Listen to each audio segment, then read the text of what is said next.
What's up? Ghost Fictions is here, and we're back again. This is a story where Issei was a true celestial dragon god emperor. But before we start, please consider subscribe to the channel and give this video a like. Don't forget to check the description for more informations. Now, let's get into part 2. Prologue part 3. Issei was confused. Scratch that, he was perplexed. Very perplexed. After he had his fill of hearing a purring Tiamat, the two had dinner and then relaxed after the events that day. Unlike yesterday, he did not sleep in Tiamat's bed and instead opted to go into his own. He fully expected Great Red to bring his conscience to the dimensional gap and ask him some questions. Well, he was half right anyway. While his consciousness did get guided to somewhere, it wasn't to the dimensional gap. In its place was space, as in outer space. To be exact, it was the very ever-growing border of the universe. Yet, that wasn't the thing that puzzled him.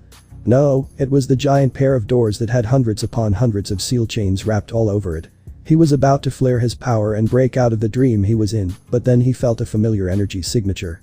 The same one he felt minutes after killing the biblical god, that one spot in the sky that he could have sworn pulsed in primal energy. The black and red aura burst out from the cracks in the door, and it began to eat away at the sealing chains like sulfuric acid to metal. The power over destruction. He was well aware of its effect. He saw it many times when the destructive energy would destroy not only stars, but planets and maybe even galaxies as well.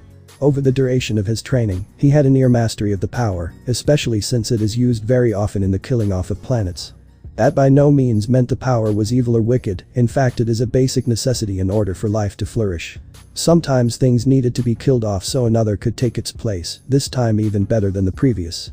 A constant circle of life and death, omnipotent in everything that is living. After the last of the sealing chains disintegrated, Issei waited patiently as the large doors slowly swung open, revealing nothing but bottomless darkness. Just as he was about to go through the doors he suddenly stopped and tenses his muscles, primed and ready for combat. That's the same energy I felt before. He muttered to himself and got ready to summon his sword if anything went out of control. Why, hello there. A very melodious female voice sounded from inside the large doorway. The woman's voice had a sort of slightly deep yet dark undertone. Looking towards the location, Issei was only met with a pair of sparkling ruby eyes that had a vertical slit as a pupil instead of the usual shape. Judging by the size, the woman was clearly in a human form opposed to any other form. Hello. You're the one that called me here, huh? What I want to know is why, Dragoness. The woman gave an impressed sound and he envisioned the person was grinning at him. To be able to detect my energy even in a dream, I thought I took every possible measure to make sure you were in the dark about this whole conversation. While I commend you on your measures to prevent me from doing so, it appears you didn't add in the fact that I am quite different from regular dragons. Now, answer the question. I know you are a Dragoness, but you also have some other energies mixed in with you. Are you perhaps part Chimera, yet your dragon side is the dominate gene? Ah, you really aren't normal. You're the first to say that and it is right. While I am a dragon, I also have the characteristics of other species. Although, back to your original question. It's quite simple, I want you. Want me, huh? Before I answer that, let me ask you this. A long time ago when the factions on Earth were just established, there was a creature that came to the planet and threatened to destroy it. That was you, wasn't it? Yes, I am that creature. I am Issei, the apocalyptic beast in 666. Seems Great Red didn't want me to know about her either. Issei thought with a frown before looking at the woman's ruby eyes. If you want me to aid you in your goals of destroying Earth, then no.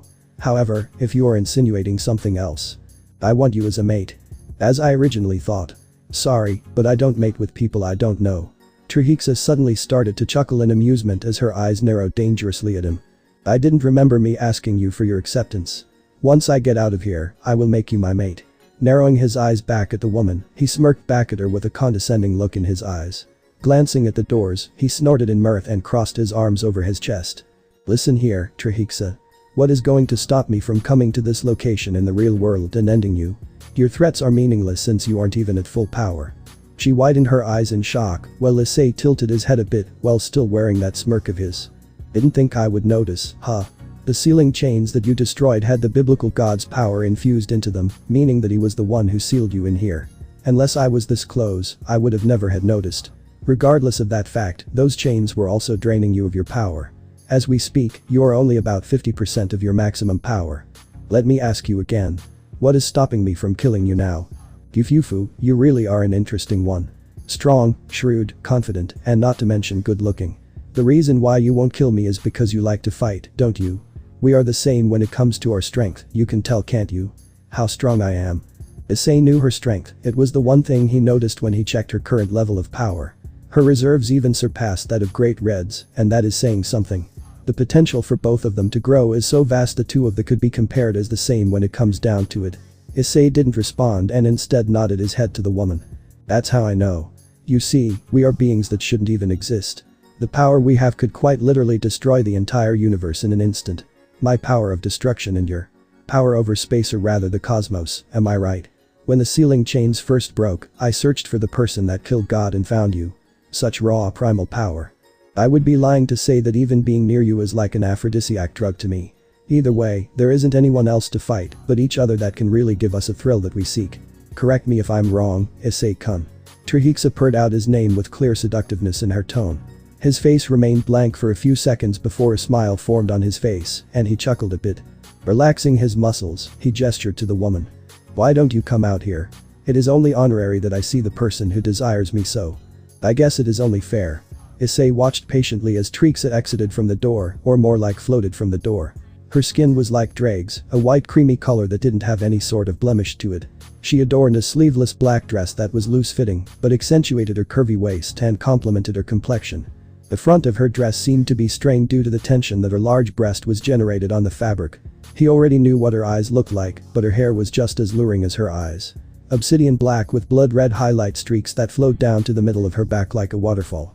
She was tall, only 3 inches shorter than him, leaving her at a solid 6 feet in height, and the last thing he noticed was her lack of footwear. So, Issei-kun. Trihiksa suddenly arched her back and put a hand on the back of her head, white, popping out both her chest and hips. Bending down slightly, she gave him a seductive smile and winked at him sexually. How do I look? Hot. Sexy. Gorgeous. Issei watched on in silence as she listed off some suggestions and licked her lips at him, looking at him with lustful half-lidded eyes. Haha. Chuckling a bit at the woman, he shook his head comically. You are probably the very epitome of a dark mistress. So? She drawled out, trying to get a definite answer out of him. Yes, Trihiksa, you are very beautiful. In a dark way that I find very appealing. Are you happy? He said honestly while her eyes brightened up dramatically and she stopped posing at him. Crossing her arms under her impressive bust, which seemed to only further strain the fabric of her dress, she smirked sultrily at him. In a dark way? I can say the same to you. You really know how to make a woman horny, you know that, Issei-kun. Although, if you think I look appealing, no, you should totally see me when I'm naked in your bed. Oh. I can picture it now. Your hand roaming my body with gentle yet rough movements. You pick me up effortlessly and plant kisses on my boobs before working your way up to my mouth, where we swap with one another. Putting me down on the bed, you take position on top of me as you rubbed your massive tool against my hot quivering folds. And then you plunge. Okay. I get it. You don't. Hey, are you okay? Issei asked as Trihiksa held her face with both hands and her eyes were widened to the max in lust. She was unconsciously rubbing her thighs together in order to desperately get some much needed attention to her moistening love canal. Darting her eyes to him, she grinned lustfully as she scanned his body in want. Oh, I am fine. You do not need to worry about me, my Issei-kun. Oh. Okay. So let's get down to business. He said in a serious voice, and a few seconds later Trihiksa retracted her hands from her face and her widened eyes lessened to their original size, but the arousal was still obvious due to the musky smell of the pheromone she was releasing on him. What you said was true, it seems you are more than a beast that people make you out to be. Then again, I'm not surprised since Yahweh most likely than not spread those accusations against you. You want me? Fine, let's settle this like dragons would. When you regain your full power, let's fight. The winner gets to demand something from the loser. You may ask to be mates, you may ask to kill someone, you may even ask to destroy Earth. What do you say? Trihiksa. HMPH, I already know what I want, so I will not lose. What do you want if you win? I'm not telling you. Why not? She pouted at him, and he had to fight the urge to go pat her on the head like he would Tiamat and the heavenly dragons. Because I said so. It will make the battle more interesting if I knew. Then, depending on what it is, I would have a greater incentive to beat you or you me. You know what, let's make a bet on it then, if you really do want to know. Yeah, I do. Alright then. I will give you 3 hints, and that is it. If you don't guess what I want, then you will not know until if I win our fight. If you win, then not only will you know what I want, but I will even give you a little something. Like what? Trihiksa asked curiously, and Issei smirked at her playfully. The kiss. Kiss. He watched as her eyes widened before a smile broke her face. I knew you had a thing for little Almi. Don't confuse the situation. You wanted an incentive, right? Well, here is one. Based on your reaction to me, it should be enough for you. Alright, give me the hints. But you should get those lips puckered, Issei-kun. I'm sure you won't disappoint though. Sure. Anyway, the first hint is simple.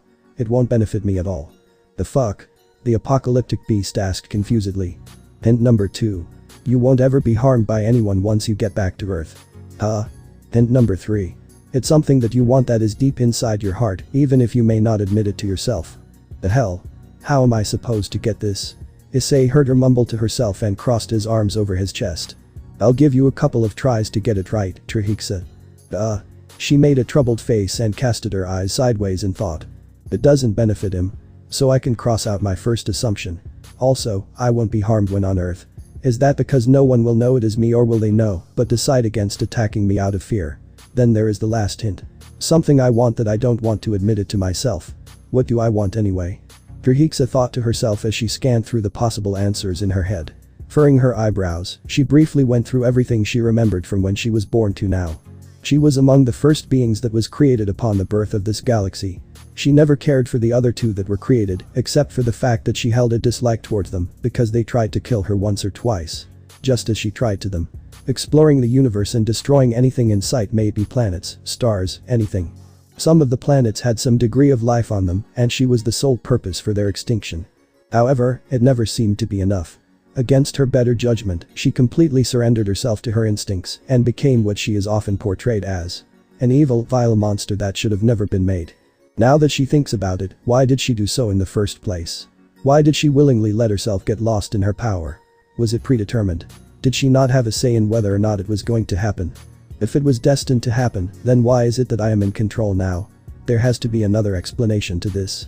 It wasn't until after a long time of destroying anything in her path, she came upon Earth and found it to be a habitable planet with factions that had powers.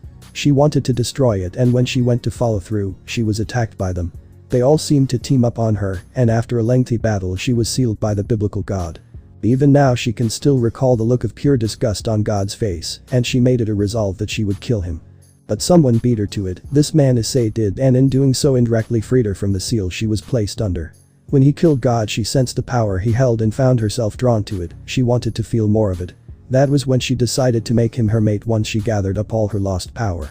He was the only one that could stand a chance at beating her on his own, and that thought sent goosebumps all over her skin.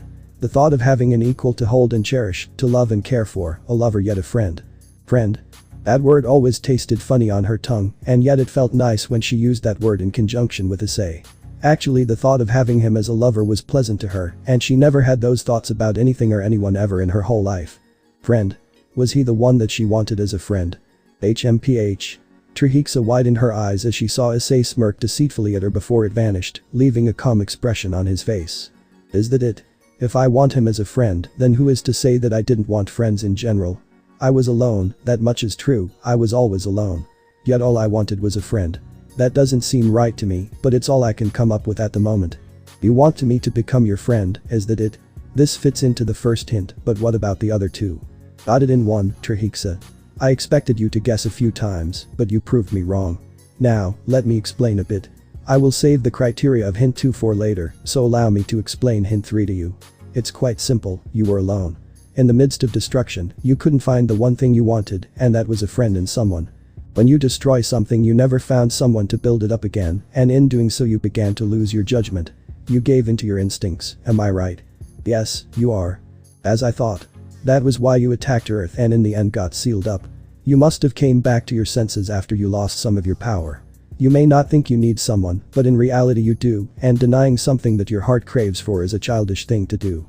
At the end of the day, I don't want you to be lonely anymore. Back then, I only had my mother and she helped me through some tough times. I want to help you as well in any way I can. That doesn't answer the second hint. That easy, I won't allow a friend to get hurt when I am around. You may be more than strong enough to fend off against any foe, but I won't let you do so alone. Issei looked on at Trihiksa, who turned her face away from him slightly, but he noticed how her cheeks were slowly gaining a red color to them. Anyhow, now that you know what I want, don't make this an excuse for you not giving me your all-come our fight. If you manage to beat me, then I have no qualm against being your mate. Moving on, you manage to figure out what I want, so it is only fair that I follow through with my word. Issei made his way over to Trahexa, who had a small victorious smile on her lips. Stopping right in front of her, he looked down slightly to meet her ruby orbs and wrapped an arm around her waist. Using his unoccupied hand, he gently raised her chin and watched as her eyes fluttered close and she gently puckered her lips together. Trahexa could feel him leaning in and was waited in anticipation for his lips to finally meet hers. The words he said earlier had gotten to her, or rather her heart that is. During his whole monologue she could hear her heart thumping loudly in her ears, and now she would be able to alleviate some of the sexual tension she was having. It was then that she felt a pair of lips touch the corner of her lips.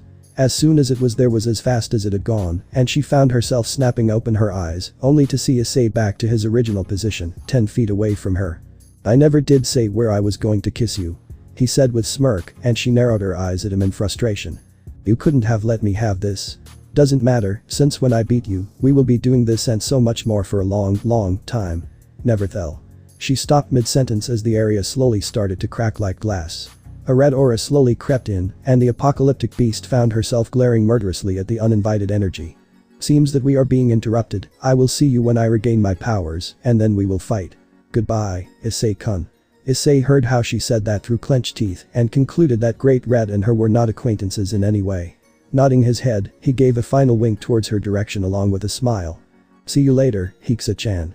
Cutting off the connection between the two, Trahexa watched in mild longing as his form disappeared from view. Upon his departure the cracks and red aura that started to creep into the area had disappeared, leaving Trahexa and her thoughts to herself. It was then that an angry scowl appeared on her face as a black and red aura shot out from her, causing the door to develop multiple large cracks on its surface. Her hair had lifted up slightly due to the sudden increase in power, and once it settled back down on her head, she angrily blew some strands away from her face. "That fake apocalypse red bitch better not think of stealing him from me," she said in a dark manner before going back to the damaged doors. "As soon as I go to bed, the sooner I can challenge Issei. Hope it doesn't take too long." "So, Red-chan, enjoy the show. I saw both you and the robber's dragon watching. I expected you to at least put up some form of concealment, but you didn't," Issei asked with a smirk as he was once again in the dimensional gap standing in front of Great Red in all her glory. Said golden-eyed dragoness narrowed her eyes a bit at him in slight suspicion. "As a matter of fact I did enjoy it, seeing that man squirm in pain like an insect was very satisfying. However, I am rather curious as to how you got so strong. Don't even try to say that you went all out because you and I both know that is false. But that you enjoyed, I did as well. As to how I got so strong, well it really is amazing how much stronger you can become when training every day, and while it is true that I didn't go all out, it was mostly to avoid destroying the earth. That strike I did that caused a giant fissure to create could have easily cut through to the core of this planet if I didn't nerf it.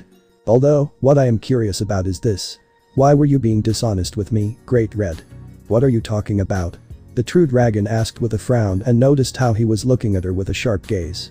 While she had an idea of what he was implying, she did so for his own good, or at least in her mind she did. "When I first came here I asked if you could explain the supernatural world to me. You did, but you left out some things, didn't you? For instance, you neglected to tell me about Samuel or Trahexa. I'm more curious than mad if anything, so you might as well tell me." Fine. Yes, I didn't tell you about them because I didn't want you to go seeking them. Knowing you and your love for battle, you would have confronted the two in order to fight them. Am I wrong? Not really. Either way, I would have found them eventually. Unfortunately for you, I will go seeking them. But, I just want to talk with them, that is all. Well, I don't want you to, I know that it is your decision to do so. Just what? You really are an interesting person, Issei-kun. Only you can make me feel concerned with someone other than myself. I just don't want to see you hurt or killed for that matter. What are you do this to me? Easy. I'm your friend, Red-chan. I will always be your friend and no one can take that away from us. The others? They will undoubtedly develop feelings for you. If they want to be my friends as well, I don't see the problem. Issei said with a slight tilt to the head, and Great Red shook her head slowly at him. You really are an enigma. Sometimes you are completely oblivious on this subject, yet other times you aren't. The robber's dragon, office. Is she here in the dimensional gap as of now? No, she left after your fight with the old Yahweh. She must have had her fill on fighting me for today. Can I come here then? In my real body? Sure, I don't see why not. But, what could you want to say outside of your dream realm where it is only the two of us? Oh, no reason. I'll be right back, Red-chan. Issei's form distorted and vanished as he woke himself up, leaving a curious yet eager dragoness in his wake. She didn't notice the excited smirk that was on his face though. Black orb snapping open from their slumber, Issei practically jumped out of his bed before putting on his trademark black clothing. Lacing up his combat boots, he left his hood down and was about to open up a portal to the dimensional gap until he paused his action. He teleported to Tiamat's room and stealthily made his way over to her bed to make sure she was sound asleep. To his relief she was, and he made idly note of the position of the moon through the window. About 3 in the morning, doesn't matter anyway. Created a portal on his right side, he casted his hand inside and withdrew the sword he used against the biblical god just the day before. Strapping it to his waist, he casted another glance at the blue-haired dragoness and smiled a bit before creating a tear in the space. Heaving a loud sigh, his face melted back to a calm facade and he stepped into the tear, which fully closed after his whole body went in. Great Red waited in keenness at Issei's arrival, and when a tear opened up in the dimensional gap, she was instantly focused on that one area. What she didn't expect was for him to come in fully garbed in the outfit he was in when he faced God of the Bible along with the sword. Issei-kun, why are you wearing that? Isn't it obvious, Great Red? I'm here for my fight. He stated as if it was the most common thing in the world. The dragon of dragons widened her eyes and looked at him for any sign of deceit, but could only find calmness in his eyes. Are you sure, Issei-kun? I mean, I won't hold back, you may even die if you aren't prepared. I wouldn't expect any less from our fight, Great Red. However, I am sure about this. Also, don't think of me as someone you know as of now. For the duration of this battle we are enemies. Understand? Yeah, okay. Well, if you are really sure then I won't stop you. Issei. He nodded his head at her and waved his hand over the area. The whole area started to shake uncontrollable before it stopped abruptly. I have detached us from the realm of existence. This will ensure that our conflict doesn't affect the rest of the universe and to change our perception of time. As of now, time is going to move faster than in the real world. 1 hour outside is 10 days in here. I'm impressed. Sigh, let's get this over with. And then after this I will make sure to heal your injuries, my future mate. We'll see about that. Count us down, Great Red. Alright, on go. 1, 2, 3, go. Just as the signal to start exited her mouth, Great Red was forced to dodge to the left in order to avoid a giant blast of energy that exploded right behind her. The aftershock was enough to get her off balance, but when she looked to find Issei, the man she was looking for appeared right underneath her. Utilizing her blind spot, he cocked his right arm back and enveloped his hand in cosmic power, launching the fist at her belly. He was rewarded with a pain grunt before Great Red's form shimmered into a million red pixels. So this is your illusion, huh? Impressive. He trailed off as he turned around to see the dragoness floating there with a slightly angered look on her face. Her body dissipated once more, and his body was hit by a force that made him fly back a couple hundred meters. Getting control of his body, he saw that Great Red was standing in his previous location, tail extending in a swinging motion. Smirking to himself, he jerked his head as a popping sound was heard from his neck. Clenching his left hand, he increased the gravity of the space and found that Great Red was only mildly affected by the pressure. Disappearing in a black flash, he reappeared in front of Great Red and gathered up some light energy. Firing it at the dragoness, he used the moment of her evading in order to withdraw his sword. Using his godlike speed, he reached the back of the large dragon and plunged his sword straight down to the hilt, eliciting a pained roar from the dragon. The dragon of dragons shook her body in attempt to get him off, which succeeded, although Issei gathered up an orange energy in his hand and fired it off in her direction. The blast hit home as Great Red scales slowly started to melt off before regenerating back. Growling in anger, the red dragoness fired off a volley of red energy beams, and Issei blocked them off using his sword. Instincts kicking in, he swirled around and blocked the large yellow horn that was threatening to impale him. Gold eyes met his black ones, and he smirked at her before his form disappeared in the same manner as Great Red's illusion. What? She said, confused, and looked around to find out where he is, and when that proved useless, she tried to sense his power, but that wasn't working at all as well. It was then that she heard a roaring sound that was increasing in volume. Looking up, she widened her eyes a bit at the extremely large meteor that was sailing her way. The size of the rock easily exceeded her size and was about the same size as the sleeping dragon. Clicking her tongue in frustration, her scales started to emit even more of her red aura as she slowly opened up her mouth. At the back of her throat was an intense red color that seemed to condense. A few moments after, a powerful beam of energy shot out of her mouth and went on its way to intercept the meteor. When it did, a huge explosion took place and rocked the whole void landscape as chunks of rock were hurled in all directions. Suddenly, Issei charged at her through the midst of rock, and the true dragon didn't have enough time to dodge or block the oncoming carnage. An energy-clad fist rocked her world, and it took her a moment to realize that she was being sent back due to the force of the punch. A resounding shockwave brought her attention to Issei, who appeared next to her in an excellent show of speed. Issei didn't waste this chance as he delivered an axe kick to the Dragoness before teleporting himself directly underneath her and punching her body to the side. Every time his fist connected, he could feel some of her scales break off due to the force, but they were regenerating at their usual pace. Teleporting himself once more, he primed his sword for a diagonal strike, only to have her body disappear in an illusion before he could strike her. Jumping to the side, he blocked her claws and then ran his blade up the whole length of her arm. It seemed to have hurt her bad since she gave another pained roar, and it was then that he felt her start to get angry. He had barely enough time to create an illusion and teleport away from the Dragoness as she chomped on the last place he was with her row of razor-sharp teeth. Although she seemed to have anticipated that, as the first thing he saw when he came to was a giant red wing that smacked into him. The familiar feeling of being sent flying was there once more, but this time before he could do anything he saw Great Red appear right above him. Her giant tail was sent right to his torso, and Issei felt some of his blood come up from his throat and started to drip out from his mouth.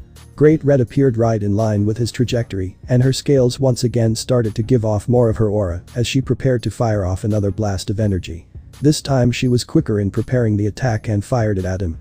Muttering a curse, Issei raised his sword as the space in front of him started to distort before a black hole opened up in the small area. When the red beam hit the black hole, it instantly got sucked up and disappeared. Looking at the area right above Great Red, Issei's aura flared a bit as the space began to distort once again. The space continued to distort before in its place stood a decently sized black hole that spit out the attack that Great Red had blasted at him just moments prior. Confused at the turn of events, she only had enough time to move over to the side so that instead of completely enveloping her whole body, it now only hit the right side of her. Wiping the trickle of blood from his lips, Issei sheathed his sword momentarily before dashing at Great Red. Grabbing her horn with two hands, he started to swing her whole body around in a concentric circle. After reaching a satisfying velocity, Issei threw her body in a random direction.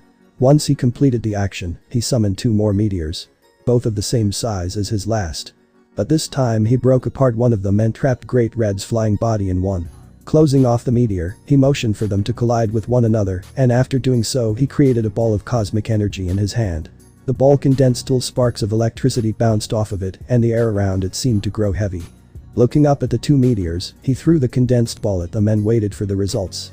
The first thing that happened was the collision between the two meteors, and immediately afterwards did the condensed ball of energy join the fray. A single flash appeared in the void-like space before an enormous light overtook the area, along with the sound of an explosion.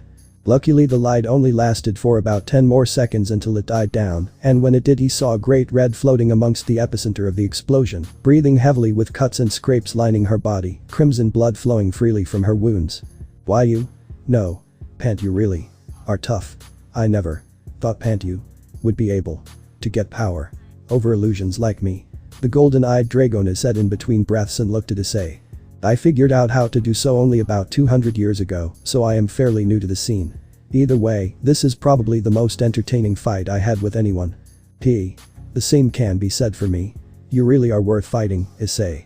But, I hope you know that I am still ready to fight. I wouldn't expect anything less, Great Red. The two smirked at each other before vanishing from their spots, and the sounds of shockwaves can be heard. Blue-green eyes slowly opened as the morning sun shined through the window, bathing the room in its warm light. Tiamat groggily pulled herself up into a sitting position and popped her joints instinctively. Releasing a sigh, she got up and went to the bathroom to freshen up before heading to the kitchen. After doing so, Tiamat arrived in the kitchen but was slightly surprised to see that Issei was not there. Where is he? He doesn't seem like the one to sleep in, but then again. Her train of thought trailed off until a smile overtook her features. This is my chance to impress him. When he wakes up, I will have breakfast done for him. Although, I never cooked before so. The Dragoness made a slightly troubled face, but shook it off and a determined look appeared in her eyes. Ha! You really are something else, Great Red. Issei said with a tired smile as he gazed at the large red Dragoness before him. His clothes were tattered and some parts were stained red in blood. The sleeve on his left arm was torn off, revealing a muscled and well-defined appendage that had large claw marks that ran up and down his arm. His stomach had a horizontal gash across it, while blood was oozing down from his head due to a cut on his cranium. He was breathing heavily, but his eyes had an unyielding eagerness in them, probably at the fight he was currently engaged in. HHMPH. I can say the same to you. Great Red said in reply as she lazily floated in the air.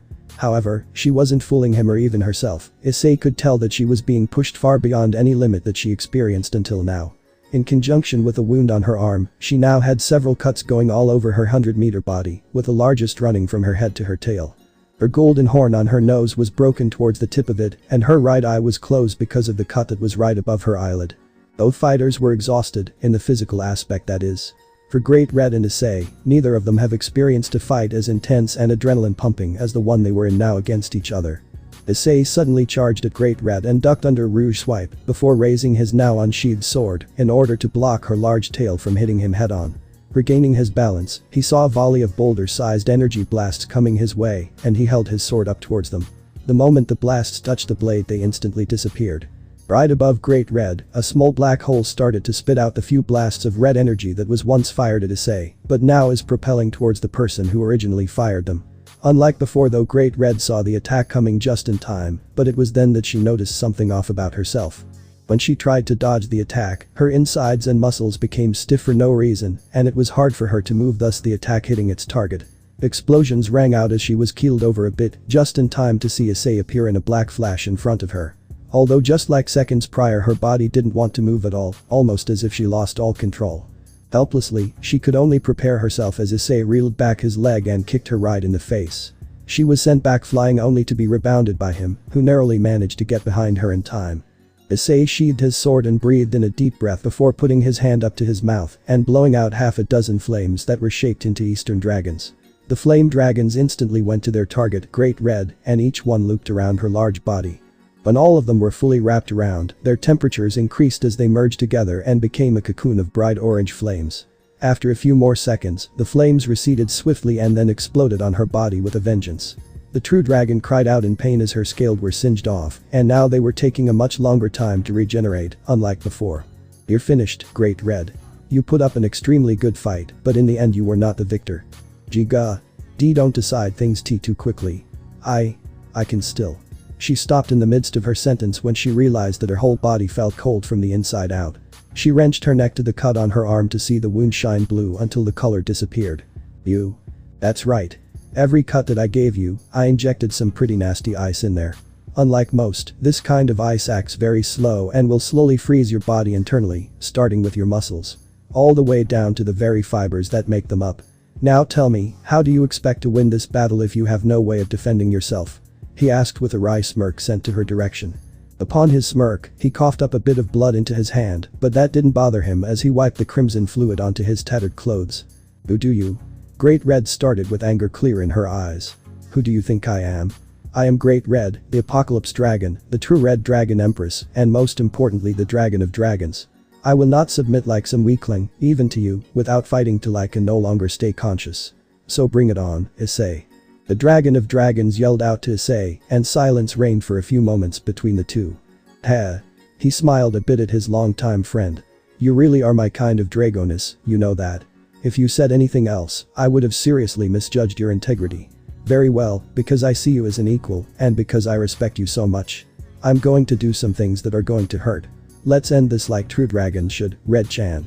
The tender smile stretched onto his face, but any emotion was gone from his face the next second. She didn't know what hit her the next moment. The only thing that she knew was that Issei disappeared from his position, and then she felt an explosion of pain coming from her side. Since she couldn't move her body at all, save for a little mobility in her neck, the Red Dragoness couldn't see the attack coming. Issei outstretched his right arm and pushed some of his power to the tattoo on his arm. In doing so, the tattoo glowed black as a rune of the same color appeared in the palm of his hand. Pointing it to the Apocalypse Dragon, the rune glowed a few times before disappearing from view. It wasn't long for the same rune to appear once again, but this time it appeared right below Great Red's position. It lit up while giving off Issei's trademark iridescence aura, and a force field directed itself around Great Red, the diameter of the sphere easily being about 1,000 meters or so. Without skipping a beat, he closed his eyes and flared his aura to tremendous levels. The cosmic energy suddenly breaking off from him and slowly stirring in its place. A clap of thunder and a flash of lightning appeared within the heart of the newly created cosmic storm as several loud explosions rang off from other parts of the storm. Fortunately, the tempest was big enough to stretch into the force field and cover Great Red completely. The once calm storm was now as violent as a hurricane, and the lightning strikes and explosions were becoming more frequent. He gave a final smirk of eagerness until he dissipated into particles, revealing that he was an illusion. The real Issei was already in the middle of using the cosmic electricity from the storm while empowering the attack with his own energy as well. His left arm was completely encompassed with crackling lightning that changed color at every moment, from green to blue to orange and so forth. Seeing the outline of Great Red, he released the attack at her with impeccable speeds. Great Red, however, sensed the attack that gave off an extremely large energy signature. She knew she couldn't move due to the freezing of her muscles. Most of them anyway. But that didn't mean she couldn't still use her power of illusion to appear somewhere else with a clone taking her place. Just as she was going to do that, she realized that despite calling upon her power, she couldn't form an illusion at all. The hell? Why isn't it working? Don't tell me it is the Issei. Unable to finish her train of thought due to the large amount of cosmic electricity hitting her square in the chest. It was quite unlike anything she has ever felt before. While his punches and attacks hurt pretty damn bad, especially the part with the meteors and the ball of condensed energy, but this attack was even worse. It felt like her whole body was quite literally tearing itself apart, cell by cell, before piecing itself back together. Not to mention that the ice in her body was reacting quite well. Unwell for her. With the lightning which only served to amplify the already horrible pain she was feeling. If that wasn't enough, Issei concentrated on the ice he implanted into her body, and by simply making a gesture, small spikes of ice erupted from her insides. He made sure to not hit any vital points in doing so, and it was the perfect way to induce a large amount of pain without killing her. A roar of pain and frustration broke through air, but he continued on and summoned up a large comet that was about half the size of the meteors he made from earlier.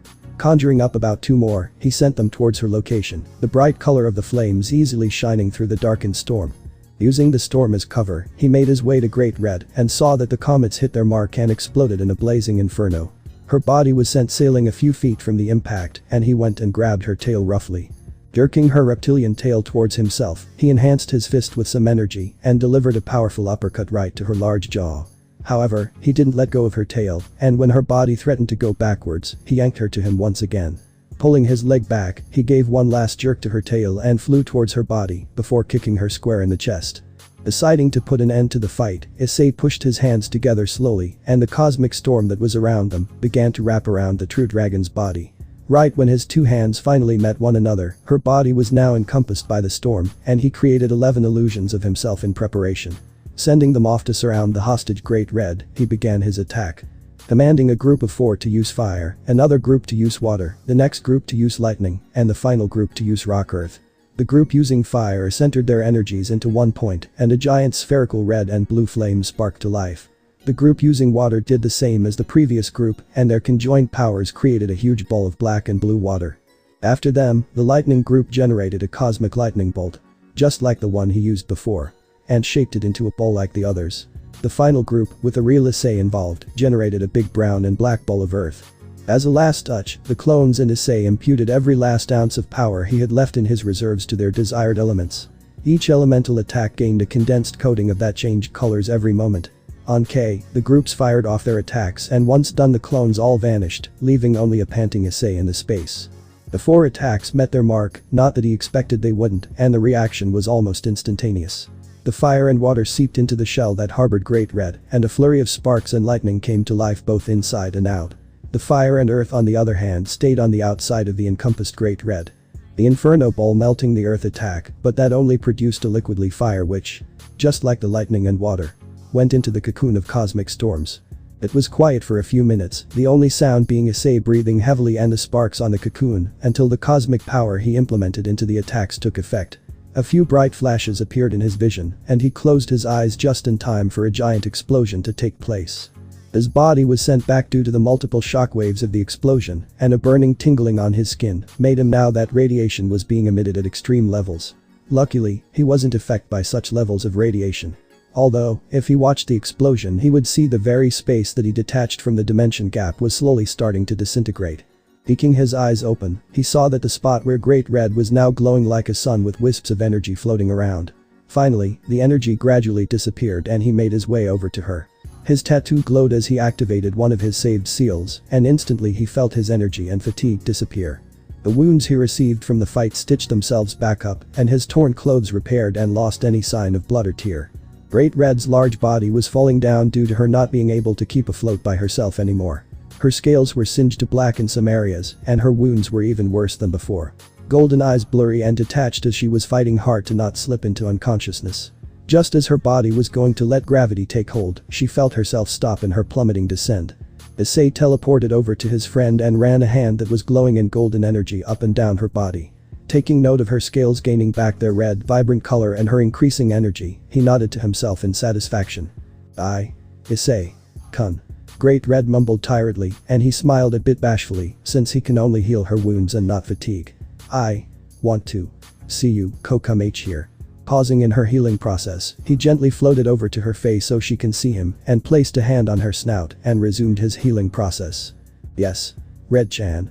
Just as he finished, her once broken horn was healed and he smiled a bit before turning his attention back to her, only to see her staring at him very intently. Without a warning, her body shined in a red color and his hand that was on her snout was now feeling nothing but air. Moments later did the red color recede and Issei widened his eyes a bit at the person that was in Great Red's place. Issei-kun. The woman said with a smile on her face. She was in her late teens, just like Issei is, and was a solid 6 feet tall with milky skin. Her vibrant red hair reminded him a lot of Drake, but this woman's hair only reached the small of her back. A pair of golden eyes were pointed in his direction, and he felt a nostalgic feeling at his captivation with her eyes. The woman's clothing is what intrigued him the most. She was wearing a white shirt along with a black leather jacket that only reached the middle of her stomach. If he was to look on the back of the jacket he would see a red dragon in mid-flight. Her next article of clothing was a pair of blue skinny jeans that hugged her rear quite well and made her hips seem even wider. To top it all off, she had on a pair of combat boots, much like his, and a pair of leather gloves on her hands.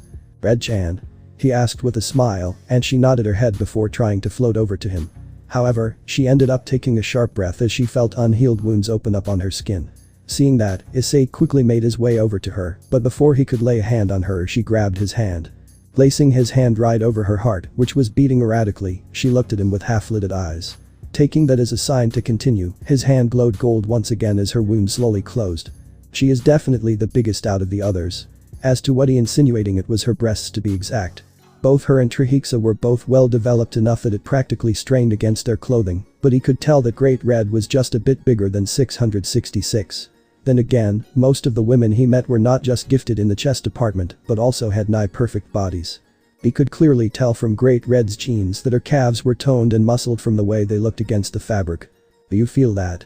Her usual gruff voice snapped him out of his musings and he tilted his head at her. Motioning with her head, Issei followed the gesture to where his hand was located. Yeah, your heart is thumping really loud. What about it? It should be obvious why I'm like this. Why?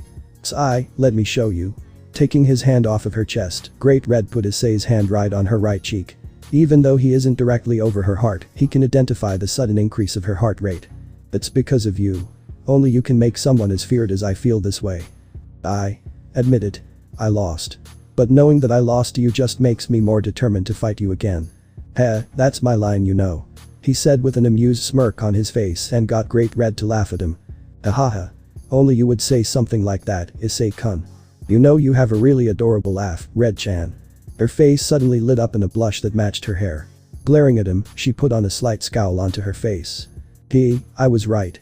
You do look absolutely precious when you blush, not to mention your scowl just makes it cuter. Using the hand that was on her cheek, he gently rubbed her blushed cheeks before very sneakily making his way up to the top of her head. Why must you say these things so suddenly? Per widening her eyes, she tried herself from continuing. Looking up, she saw Issei rubbing her head affectionately and blushed brightly as another purr escaped her throat. Issei. Please stop. Per getting his fill of Great Red purring, he withdrew his hand from her head and look on as she is taking deep breaths along with blushed cheeks, hefty chest heaving up and down, making her already large breasts look even bigger. I wondered what you sounded like when you purr. Such a beautiful purr you have there, Red-chan. He said with a playful smirk until he felt her wrap her arms around his neck securely. Issei-kun. She said in a breathless tone, which got a head tilt from him. You remember our deal, right? Of course. If you win, you get to command one thing from me. If I win, then you would proclaim yourself as mine. Exactly. So since you won, I'm yours. Only you are worthy enough to have my heart, Issei-kun. She said as her eyes moistened a bit during her response. Issei noticed this and furrowed his brows a bit. Red-chan, are you going to cry? No. I don't.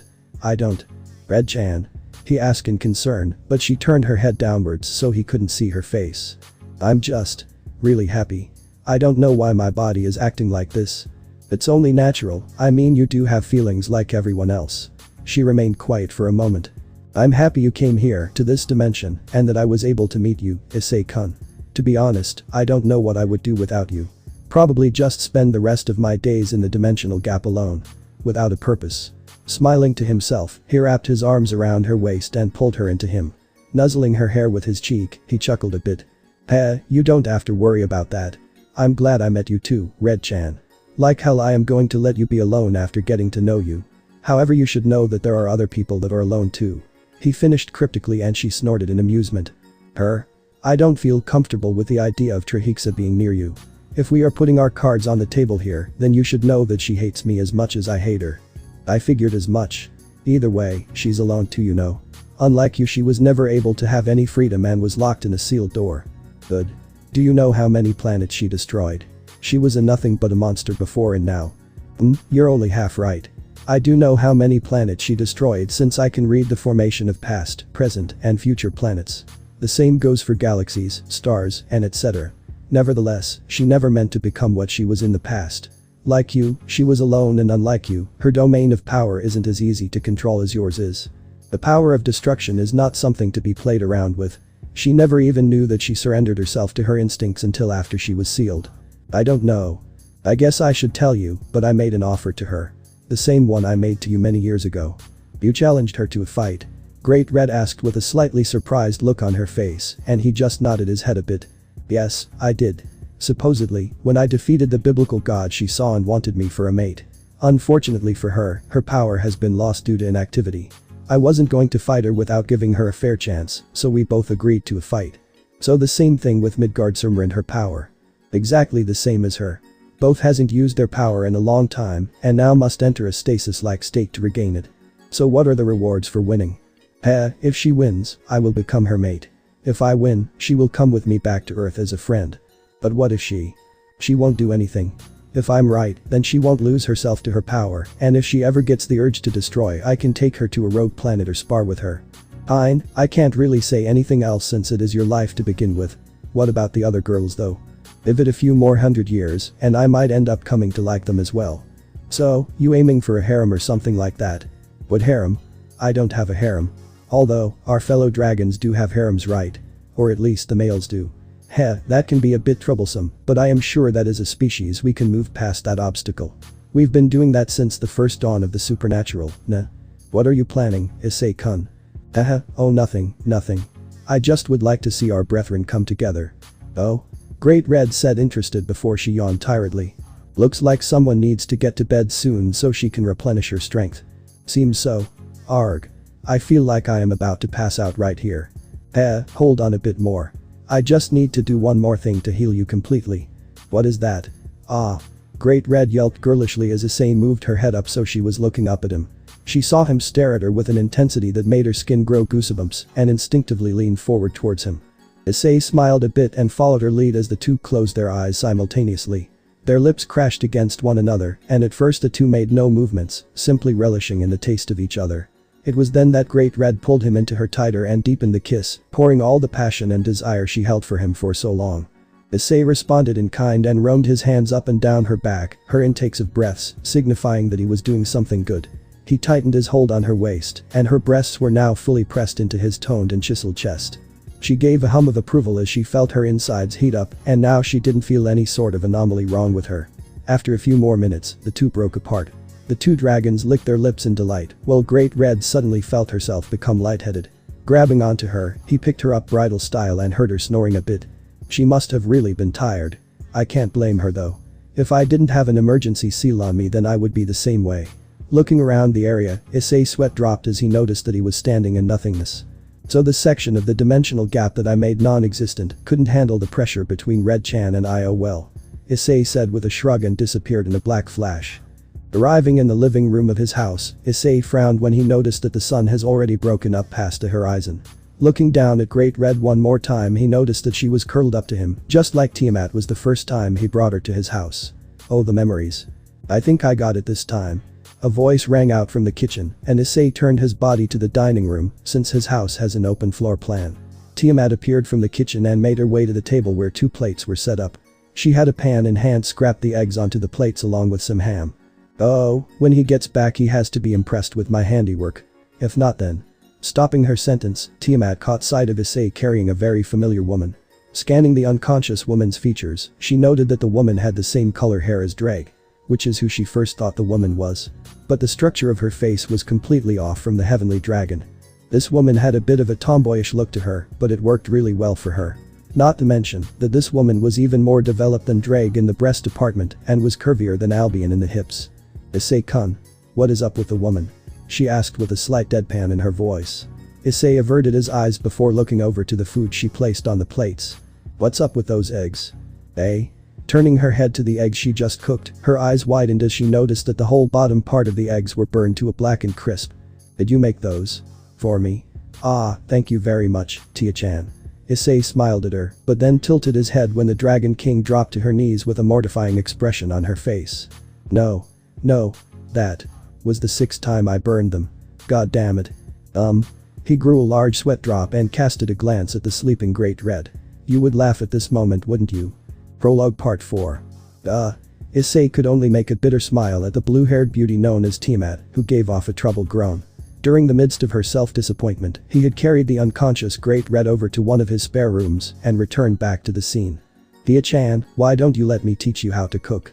Tiamat looked back at him with comical teary eyes and sniffed a few times. Why you? Don't mind. Not at all. He said with a slight chuckle, and the Chaos Karma Dragon nodded her head and got herself off from the floor. It was then that she remembered the knocked-out woman he brought and looked at him pointedly. Who was that woman? It wasn't Drake, since this one seemed more developed, and not to mention the aura she gave off was 10 times. No, maybe more than what Drake can give off. You weren't in your room in the morning as well, so what were you doing? As a knight and a friend, I deserve to know. Issei smiled seeing her act of confidence and went over to her and patted her head. She ended up purring a bit as he continued to rub her head before pausing his actions. You're right. You should know, since you are going to be traveling around with me.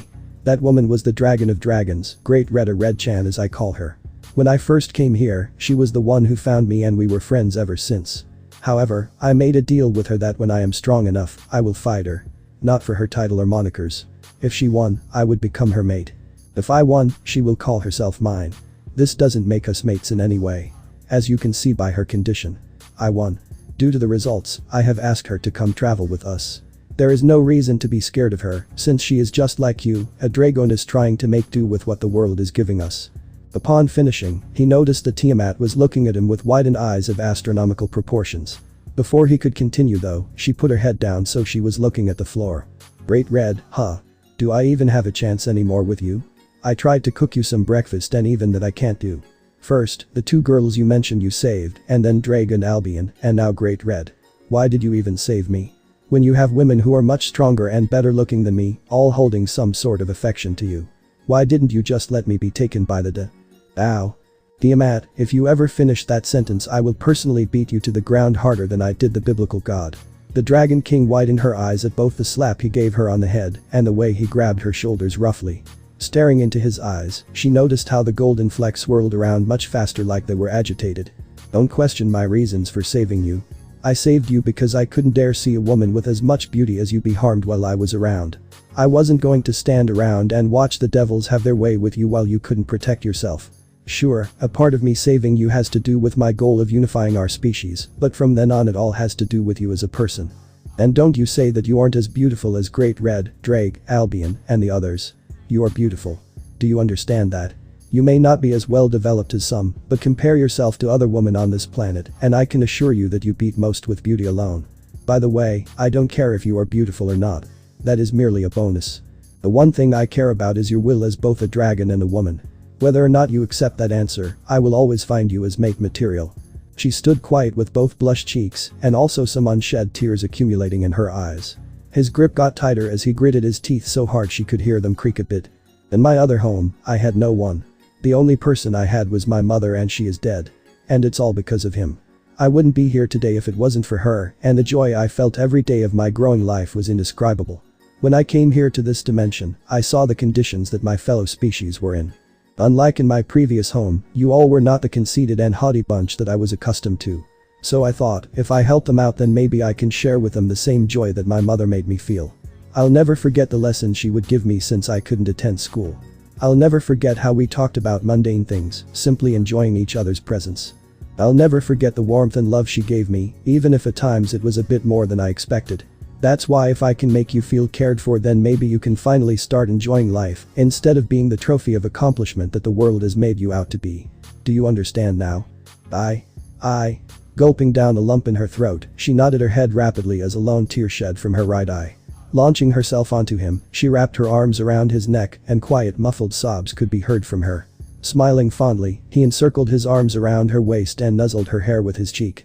Don't say that you are not worth my time, because you always will be. I may meet other girls and you all may want the same thing. But if I can make you all happy, then I can say that I did a good job. Also, you will always have one thing that none of the others have. And that is that you are my knight. A knight is only as strong as their blazing will towards the one they are protecting. And you can expect me to fight by your side when you need it. After a few more minutes, her sobs quieted down and she withdrew her face from him. I understand now. Thank you, Issei-kun, for everything. Boy, Tia-chan, you already said thank you enough. You're right. Maybe I should try to express my thanks in a more appropriate manner. Leaning forward, Tiamat deposited a chaste kiss on his lips that lasted about 6 seconds, but the passion that she put into it made it feel much more powerful. Issei, who was surprised at her abrupt boldness, didn't hesitate to recuperate the kiss. Breaking the kiss, Tiamat grinned sexily and winked her eye at him. What do you think? Should I do it more often? I definitely wouldn't complain. Hahaha. I anticipated you wouldn't. Now, you said my previous home, and when I came to this dimension, you really aren't from here, are you? No, I'm not. I came here about 3,000 years ago, and during that time I was training. Are you upset? He frowned a bit at the possibility of her rejecting the fact he wasn't a natural born of this dimension, but to his relief, she shook her head. Nope. It works out for me, since without you I wouldn't be able to keep my freedom. Who else knows? Red-chan knows, and now you do.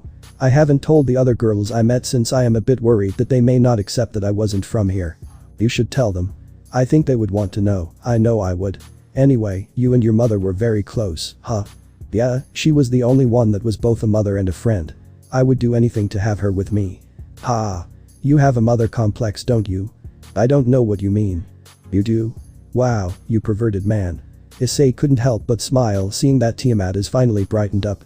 Her voice was in a teasing tone, and her blue-green eyes seemed to shine in happiness. I was a growing dragon back in the day. She was a very gorgeous woman. It was natural that I would think about her in that way. Now that I think about it, she was more affectionate with me than what I thought a mother would be with her son. Wow, talk about incest. I wouldn't go that far. I say she is my mother, but in reality she isn't. But I didn't learn about that until the end of my time at my previous dimension. What? It's complicated, and in order for me to fully explain it to you that you would understand would be too much of a hassle as of right now. We should focus on making breakfast and I will help you. Walking to the kitchen, Issei was followed by Tiamat, who upon seeing her chance took his arm and put it in between of her large bust while hugging onto the appendage. He briefly glanced at her, but he just got a smile in return, so he didn't think much of it. Going into the kitchen, he was met with pans and pots of burnt food. Seeing this, the Dragon King on his arm flushed in embarrassment until she felt him rub his cheek on her head and looked up to him, giving her an incorrigible smile. Releasing his arm from her hold, she watched as he went and got some eggs from an appliance that she didn't even know existed, but if she could guess, it would be that it kept the food fresh. Issei went to the counter and got some spices, and then turned on another appliance that Tiamat didn't know what was. Issei-kun, what are those things? I never seen anything like it before. That's because these are some things are from the other dimension. The large appliance that keeps things cool is called a refrigerator. Well, this is a stove. The fridge keeps food fresh, while the stove cooks food at a much faster rate than a fire. It also cooks much better than a fire. Maybe that is why you burned the food, because you didn't know how to properly use the stove. That may be an explanation. What other ideas did you incorporate from the other dimension? The bathroom for one, as well as the sink right over there, both use pipes that I installed. Indoor plumbing would be the term used. The pipes are connected to a large well of water that is under where we are standing. The doors have locks on them, and the house has insulation to keep in the heat. The gold and silver is merely a coating, to be honest.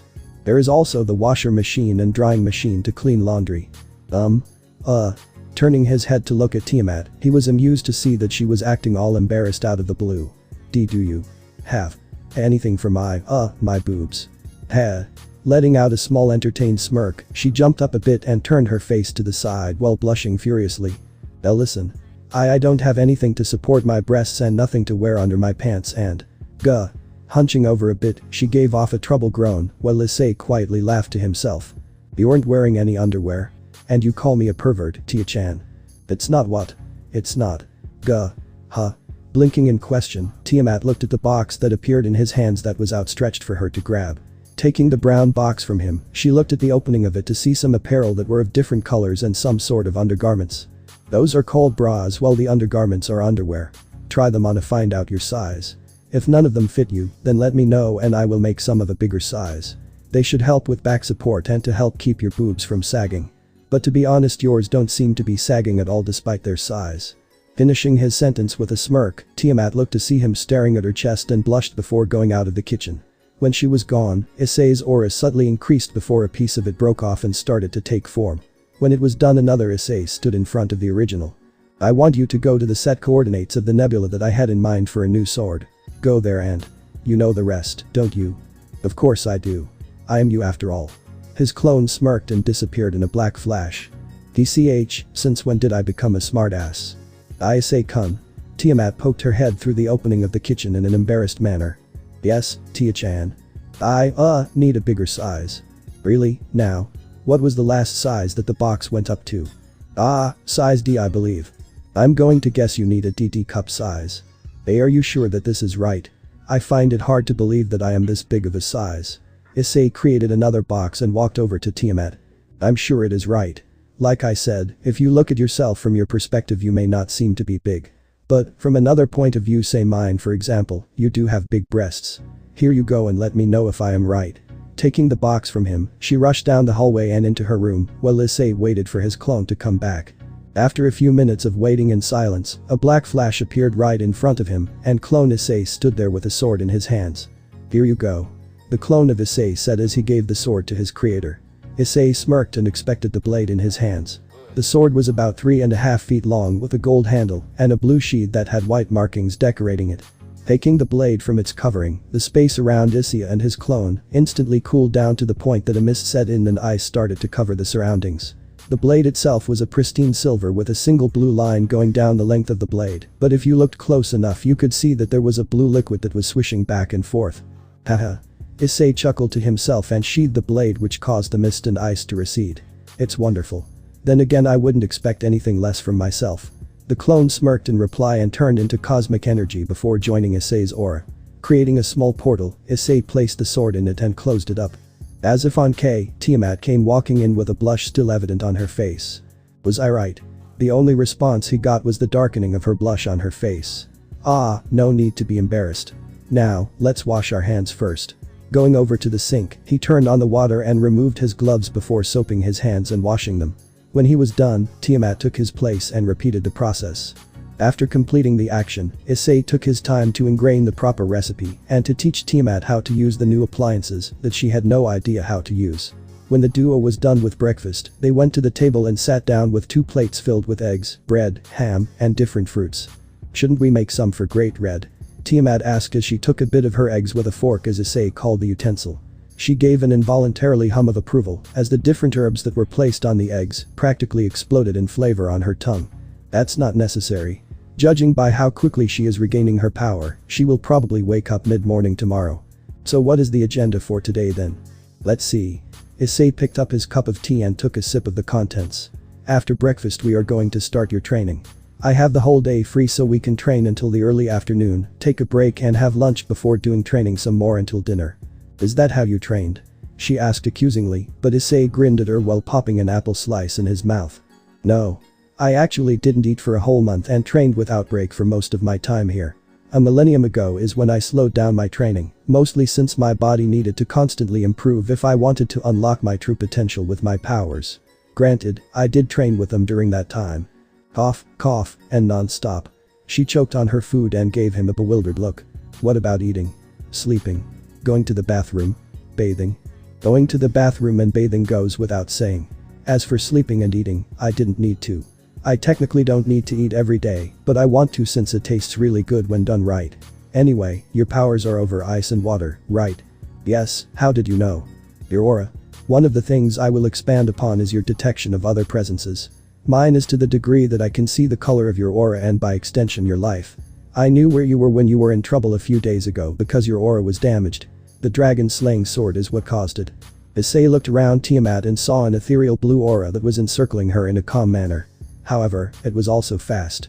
A torrent undertone that told him of the destructive properties of her powers.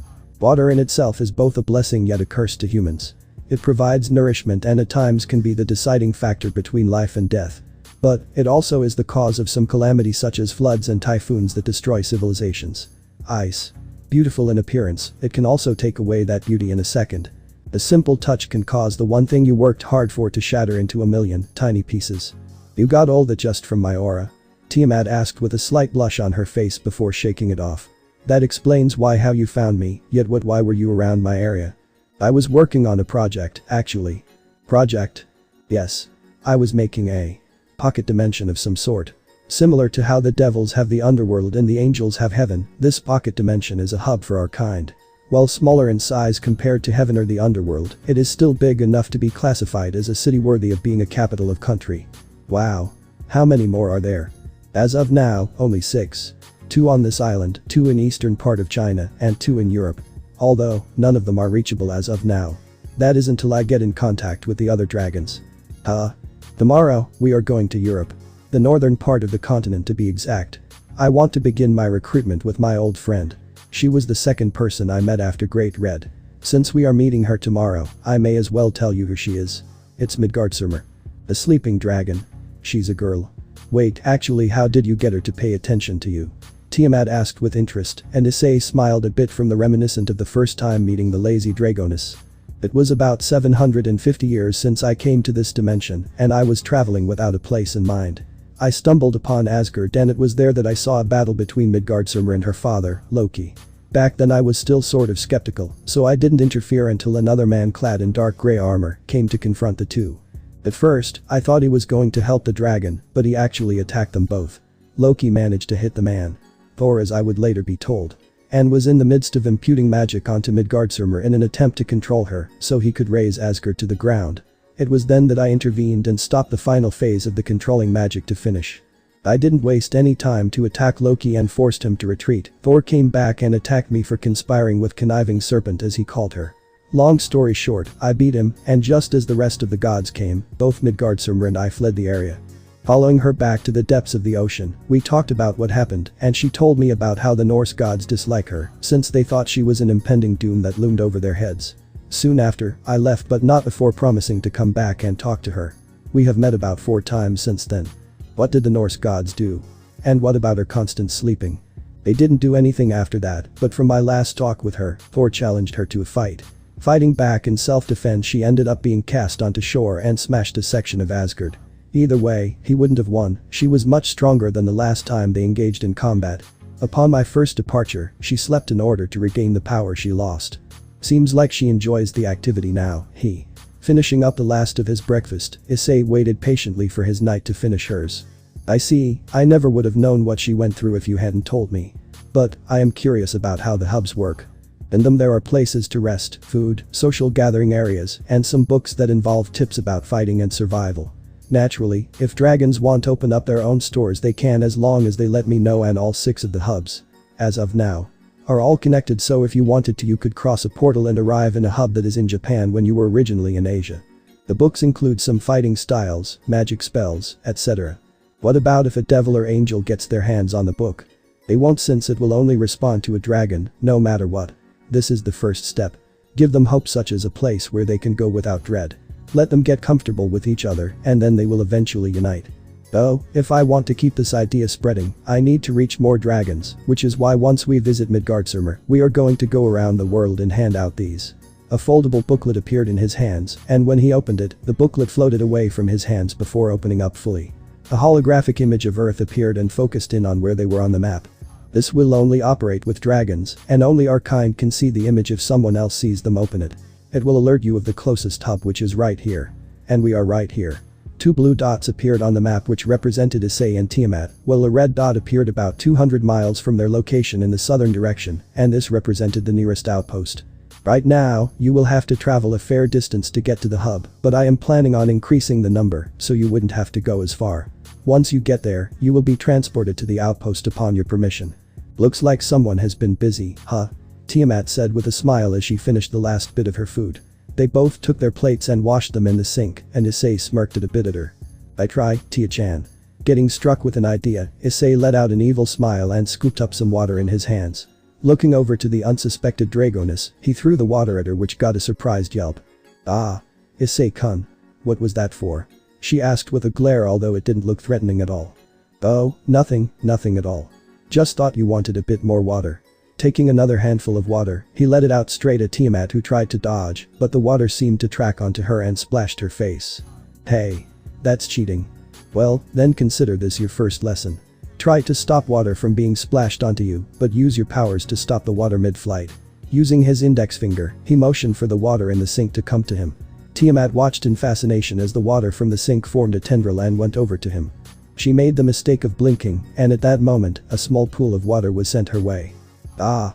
She yelped and looked down to see that her shirt was wet, and the bra she just recently put on can be seen from her damp shirt. Light blue. It suits you very well, Tia-chan. Issei said with a wink, and she blushed madly while crossing her arms over her chest. You don't look. It's embarrassing. Ah, but Tia-chan, you look very cute like that. Issei-kun. Gah. Getting splashed once more, she gave an annoyed look at him, who smiled gleefully. Don't get distracted so easily. If you want to succeed in using your powers, you need to keep a calm head. The power over water requires someone with enough willpower to guide the flowing rapid to whatever direction you want it to go. Propelling another blob of water at her, he was impressed to find that the velocity of the water slowed down a bit. But ultimately Tiamat was only able to dodge a little of it and in turn got splashed once more. For the next few minutes, Issei continued this process over and over again. Much to Tiamat's not-so-hidden ire. Whenever she tried to fully dodge the attack, he would increase the speed of the attack to counteract her evasion maneuvers. However, over time he noticed that his attacks were getting increasingly slower, and Tiamat noticed this, which fueled her to keep on continuing the task. The whole kitchen was soaked, and he didn't hide his chuckles whenever she slipped and fell on the ground while cursing profusely at the inanimate floors. Come on, Tia-chan. I know you can do better than this. How about I make you a deal? If you can do this and survive the training for today, I'll let you sleep with me tonight. How does that sound? Issei asked with small smirk as he swirled a ball of water in the air. Really? She asked in surprise as some indecent thoughts filled her mind, but she quickly banished them. Either way, that didn't stop the blush from rising to her pearly cheeks. He nodded his head and a determined look appeared in her eyes. Taking a stance, she looked at him with a hardened look in her eyes. Bring it on, then. Issei's sweat dropped at the sudden change in demeanor at the mention of her sleeping with him. Huffing in amusement, he threw the ball of water at her at a slightly increased speed from his other ones. Noticing her pointed look she gave at the oncoming attack, and also how her blue-green eyes flashed brightly for a second, he wasn't surprised to find the water attack to stop just inches away from her face. Smiling to himself, he dispelled the remaining water that he had in the air and began to approach the Dragon King. Not bad, Tia-chan. See, I knew you had it in why. Oh. Hearing a cracking sound, he slightly widened his eyes as the water Tiamat stopped in mid-flight, began to freeze over in ice. Without warning, the ice broke apart and fell to the floor. Looking at her, he found that she was smiling happily and immediately went up to him with a skip in her step. Issei-kun. I did it. I mainly focused on using fire, but now I get the basics of my other powers. Thank you, thank you, thank you. Wrapping her arms around his body, she jumped up and down in glee while he chuckled and rubbed her head. I'm proud of you, Tia-chan. Now that you understand the basic understanding of how to manipulate water, it should come much easier. Remember that you need a strong will in order to control water and ice. Speaking of which, nice job on the freezing the water. I hope you know that I'm going to expect much more of you after that little stunt you just did. Nodding happily, she snuggled into his chest even more, and now he could clearly feel her boobs pressing straight into his chest. Upon doing so, Tiamat let out a breathy sigh and began to subconsciously rub her upper body into him. That was until she seemed to notice what she was doing and leaped away from him with a reddened face. Sorry. She yelped in embarrassment, but he laughed at her actions before summoning up a small orange flame that had an assortment of colors flickering in it. Before she could notice what was happening, the flame expanded until it encompassed the entire room, and she closed her eyes reflexively. When she opened them, she noticed that her clothes were dry and the floor was dried up as well. Turning to Issei, she blinked as was already in front of her and grabbed onto her shirt gently until he teleported them away. "Eh?" was the first sound she made as her new surroundings became clear to her. The first thing she noticed was that the really enormous room she was in. It was about 1,000 meters long and wide, as well as having metal plating on the walls that had strange runic patterns on them. Lights lined up on the ceiling, and on the left and right sides of the room were a 50-meter doorway. Here we are. Tia-chan, I present to you the training room that you will become quite familiar with. This is where I trained for the past years. This place is incredible, Issei-kun. How did you make this? Oh, well, it is pretty easy when you can just think of something and then pop, there it is. As you can see, this is the training room. The walls are metal that are several meters thick and are infused with sealing magic in order to repair any damage that is sustained to the room. On the left is the fitness room where you will work on your body, and the right is a large indoor heated swimming pool for after training. Now I want to assess your abilities, so if you would. Nodding her head, she started to walk away from Issei, but before she got out arm's reach from him, he slapped her rear. Giving a girlish cry at the sudden, but secretly welcomed action, she looked at Issei with blushed cheeks and a glare.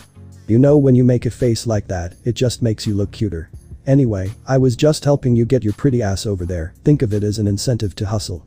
That is, unless you are a masochistic. Then it backfired. I am not a masochistic. Okay then.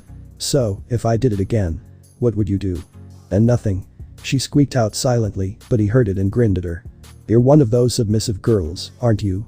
I didn't expect that, although it is understandable based on your reaction. Haha, I wonder. He said with a smirk and took a step to Tiamat, who yipped but otherwise didn't move from her spot. Just messing with you. Moving on, come at me whenever you are ready. First, we will test your hand-to-hand combat and then your swordsmanship. Finally, we will do your magical power, which includes spells and such. Nodding her head at him, Tiamat wasted no time in sprinting towards Issei. While he could see her movements clearly, it was still impressive to most dragons' agility. Shifting his head an inch to the left to avoid a jab sent his way and then taking a step backwards in order to evade a shot to his midsection.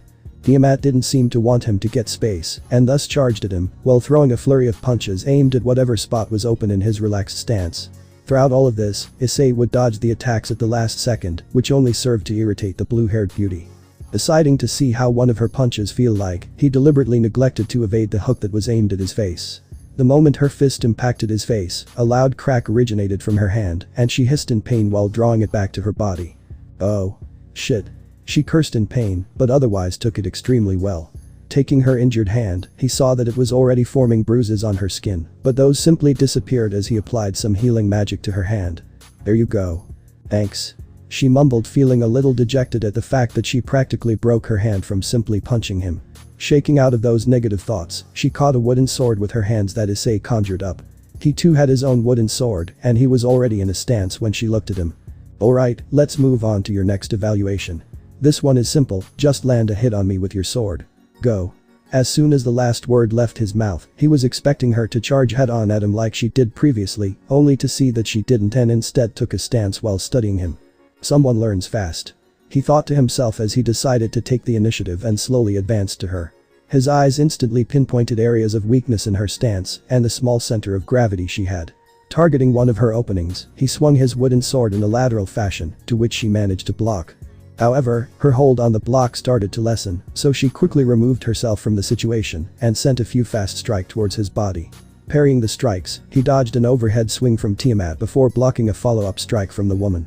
Laying down some of his own strikes, he started to go forwards as Tiamat was losing ground due to the sudden assault from him. She tried to sneak attacks in the openings that were generated upon his attacking, but he always had some sort of counter when she did that. Thrusting his wooden sword at her, he ran it along her own sword and successfully got the tip of the blade to her wielding hand. Rotating his wrist in a 360-degree angle and giving it a sharp jerk to the side, her wooden sword flew from her grip. Wah. She started to say but stopped due to Issei snatching her airborne sword and placing the two sword against her neck in an X, so that her neck resting in between the two blades and one push or pull would slice open her neck. Smiling a bit bitterly at her loss, the feeling didn't last long when Issei smiled at her. Good. Now, this next test is easy. Just increase your magic power to the max and do a magic attack. Okay. She responded and her blue aura flared to life as it grew to the maximum output that she could handle. Her eyes glowed menacingly, and Issei noticed that the temperature of the room dropped a degree or two. He watched her take a huge gulp of air before a large stream of blue fire erupted from her throat and reached the wall she was facing. The slight sizzling of metal was the distinct thing that he could hear, and the flames continued to last for about half a minute till she couldn't handle it anymore. Looking at the damage, he was impressed to find that she burned away about half of the thickness of the metal walls, although only in one spot. Due to the seals he had implanted, the newly created hole started to repair itself at a quick pace. Nice.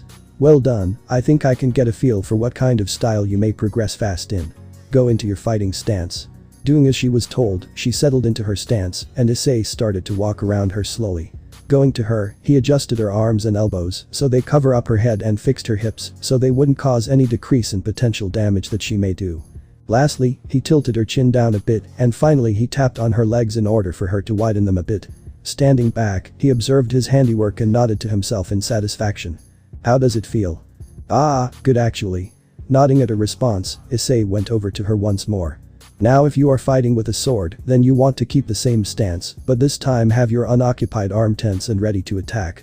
Picking up one of the discarded wooden sword he put it in her hand and adjusted her to fit the proper stance. You focus mainly on speed and quick attacks that still pack a bit of punch to them.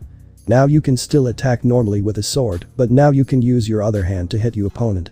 Now, let's go to the fitness room to work on your body. I don't have a lot of magic left in me though. That fire attack took quite a bit more out of me than I expected. Magic? No, today is just training on your body. Tomorrow is when we will begin your magic training. Now, get moving, Tia-chan. He said with a smirk while she gulped at the slight evil glee look in his eyes at the thought of training her. Also, don't forget that if you can survive this training, my bed is open for you tonight. Widening her eyes in remembrance, she took off to the fitness while he chuckled merrily to himself. If this is all it took to get her to progress quickly, then he isn't complaining in the least. Either way, it benefits both of them at the same time. He can only imagine what Great Red would do tomorrow when she woke up from her sleep. Well, that's it guys.